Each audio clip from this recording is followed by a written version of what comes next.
All right, check this out. It has been hilarious watching Trump supporters and MAGA hosts bend over backwards, do mental gymnastics trying to defend this administration after their massive security lapse where they texted war plans in a group chat with the editor-in-chief of The Atlantic randomly added. Now, I've been working on a lot of projects, so I'm gonna let contributor Arya break down this clip and give you guys some breaking news updates about this story. Make sure you drop a like, check out Arya below, and let's jump into it. Hey guys, it's Arya filling in again for Adam tonight. If you want to see more of me, you can find my channel linked in the description box down below.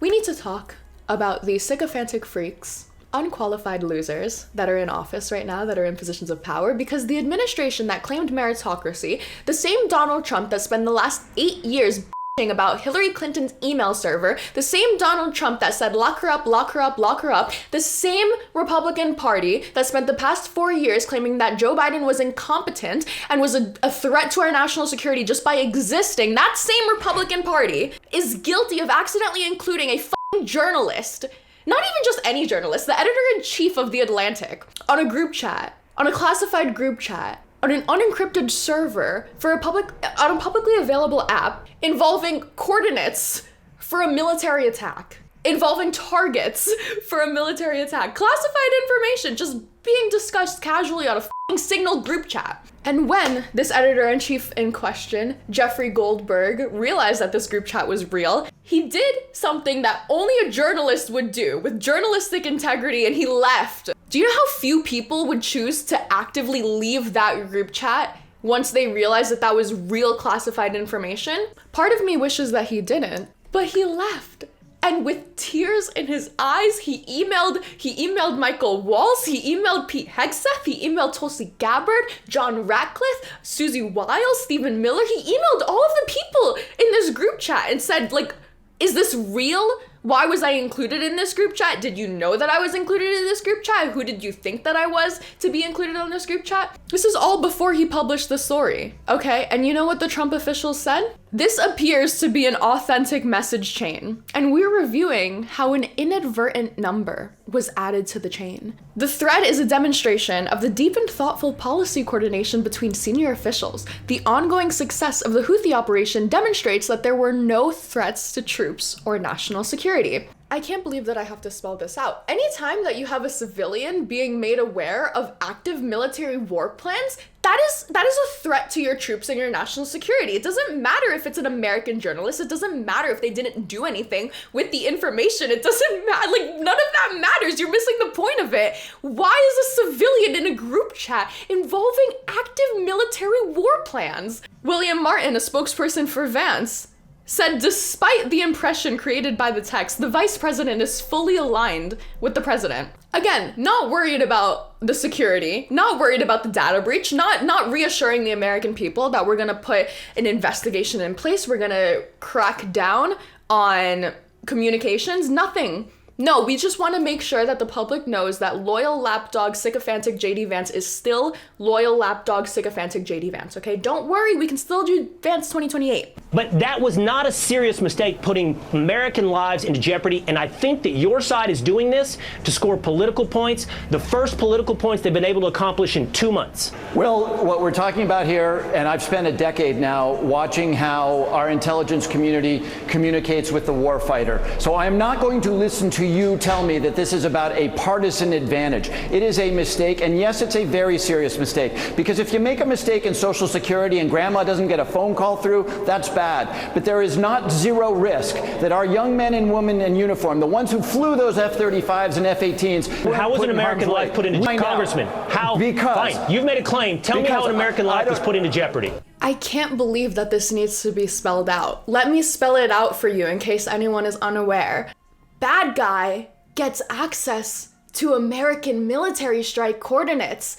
Bad guy sets up trap at coordinates. American military dies when they walk into trap. How the fuck does that need to be spelled out? Because in an insecure channel, in what was acknowledged as a mistake before, whether it was a day or 2 hours or 5 hours, in a signal chat that we know. Do you want an answer to your question? In a signal chat that we know that the Russians could intercept, they might have told the Houthis in an hour. And in half an hour, they're moving their anti-aircraft stuff around. It is by the grace of God that we don't have dead pilots or sunken ships right now. And I will tell you, whether it's a big mistake or a small mistake, to then go and attack Jeffrey Goldberg, without whom we wouldn't even know about this mistake, it's got to make including Jeffrey Goldberg was the... This time, we're lucky that no Americans died. But in the first Trump administration, an endless war, why 4 soldiers died in a remote African desert back in 2018. So this was from the first Trump administration, reporting from the desert of Niger to a small town in Georgia. The New York Times reconstructed how 4 American soldiers lost their lives. There is an entire investigation done. DOD's report on the investigation into the 2017 ambush in Niger. Essentially, there was a joint mission between U.S. Army Green Berets and Nigerian soldiers due to poor communication, incompetent leadership, bad intel, and poor planning. The team was ambushed by about 50 Islamic extremist militants, resulting in the death of 4 soldiers and the injury of 2 others. The ambush marked the highest casualty event in Africa for the military since 1993. Overall, the summary report blames tactical and operational decisions for the loss of life in Niger. But it also reveals problems and misalignments regarding pre-deployment training, team staffing, joint training with Nigerian partners, equipment, and notably the process of crafting and approving mission proposals known as concepts and operations. The investigation found that 2 individuals in the chain of command, the team commander and the company commander, quote, inaccurately categorized the nature of the mission in the CONOPS. In this transcript from a press briefing immediately after the situation, General was asked, you said at several points you're accepting responsibility. At the same time, we have these 2 lower level captains that made the decision to file false paperwork.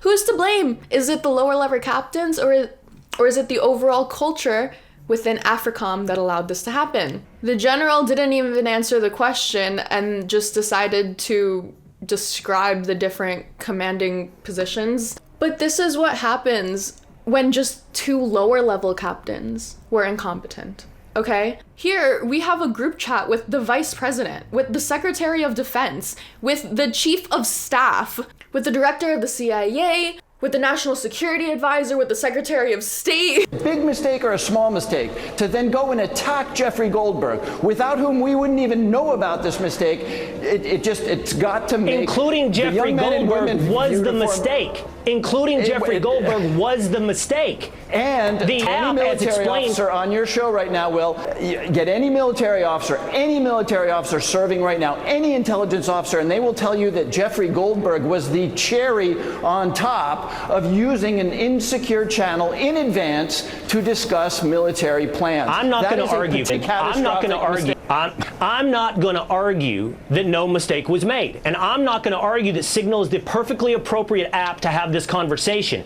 What I am going to argue with you is that you are hyperbolically taking this over the top, yes, absolutely, for partisan points, in order to score in the first time in 2 months. Don't do it on Signal. I agree. Don't do it on Signal. Well, but nobody's live. You know what? Here's the CIA thing. You are the one who is making this into a partisan issue. And we are talking about the lives of our young men and women. And it makes me want to throw up to hear you turn this into a partisan issue when we are talking about the lives of our airmen and Marines and sailors. You just need to stop this. You cannot run a segment cheering Medal of Honor winners, many of whom win posthumously, and tell me that this mistake is about partisan advantage. It is. And I can run that segment, and I'm doing it with you right now, and I'll tell you something else. This isn't an administration that watched as 13 Marines died or spilled secrets to the Chinese Communist Party or did any of the other things that we just watched. It's hard to take you seriously, or that Jeffrey Goldberg is the hero in this story, when what you're positing is a hypothetical. And Right.